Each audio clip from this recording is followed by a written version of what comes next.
देवी और सज्जनों, अभी टॉप अटैक म्यूनिशन का इफेक्ट देखने के लिए अपना ध्यान एरिया ऑरेंज एरो की तरफ ले जाएं, जहां पर आप इन अटैक स्वॉर्म ड्रोन्स का टॉप अटैक स्ट्राइक देख सकते हैं।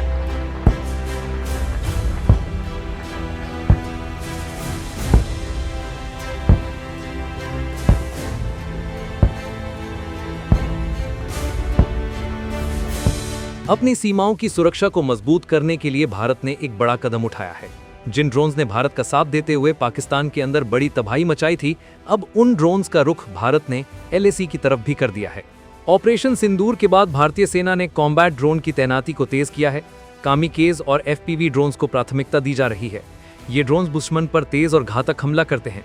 नोएडा की IG ड्रोन कंपनी ने चीनी सीमा पर ऊंचाई वाले इलाके में FPV ड्रोन्स के ट्रायल को सफलतापूर्वक पूरा कर लिया।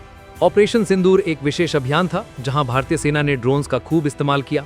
ये भारतीय कंपनियों के बने कामिकेज, तेजस, FPV ड्रोन्स ने सटीक हमले किए। सरकार ने इनकी तारीफ की। दुनिया ने इनकी ताकत को देखा और इनकी सफलता से सेना ने यह भी सीखा कि ड्रोन आधुनिक युद्ध में कितने महत्वपूर्ण भूमिका निभा रहे हैं। यूक्रेन से लेकर पश्चिम एशिया तक के संघर्षों में ऐसे सस्ते लेकिन शक्तिशाली ड्रोन्स ने युद्ध बदल दिया। भारत की लंबी सीमाओं और बढ़ते खतरे को देखते हुए स्वदेशी ड्रोन्स लगातार भारत की जरूरत है। सेना ने इमरजेंसी प्रोक्यूरमेंट प्रोग्राम के तहत कई तरह के ड्रोन्स के ऑर्डर दिए हैं। ये ड्रोन्स तुरंत सीमाओं पर तैनात होंगे। इसमें निगरानी से लेकर हमलावर ड्रोन्स तक की तैनाती की जा रही है। नोएडा की IG ड्रोन कंपनी ने स्ट्राइकर FPV बनाया है। ये पूरी तरह से भारत का डिजाइन है। भारतीय सेना के साथ इसके ट्रायल्स हुए हैं। सबसे हालिया ट्रायल इसके लाइन ऑफ एक्चुअल कंट्रोल यानी कि LAC पर हुए। काफी ऊंचाई वाले इलाके में इसका परीक्षण किया गया। ट्रायल सफल रहा, इसलिए अब इसे आधिकारिक रूप में सेना में शामिल किया जाएगा। ये ड्रोन टेक्निकल, कॉम्बैट, निगरानी और खुफिया जानकारी जुटाने के लिए बहुत उत्तम माना जा रहा है।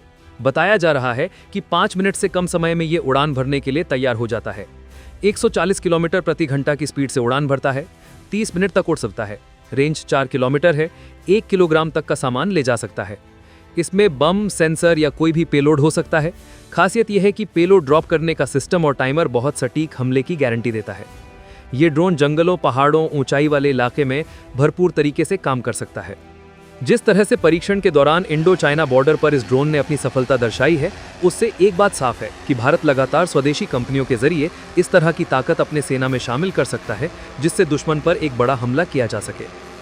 IG ड्रोन के बारे में बात करें तो ये अब अपने आर्मर्ड FPV स्ट्राइकर ड्रोन को बड़े पैमाने पर बनाने की तैयारी कर रही है। इसका लक्ष्य है कि ये सालाना 1 लाख यूनिट का उत्पादन करे। ये ड्रोन तेज तैनाती, सटीक निशाना, कठिन हालातों के लिए डिजाइन हुए हैं और पूरी तरह से भारत में डिजाइन, डेवलप और टेस्ट हुए हैं। बताया ये भी जा रहा है कि ग्लोबल ड्रोन मार्केट 2030 तक $55 बिलियन से ज्यादा का हो जाएगा, जिसमें आधी मांग सैन्य होगी। भारत की सीमाओं और खतरे को देखते हुए इसलिए भी स्वदेशी उत्पादन पर भरपूर जोर दिया जा रहा है।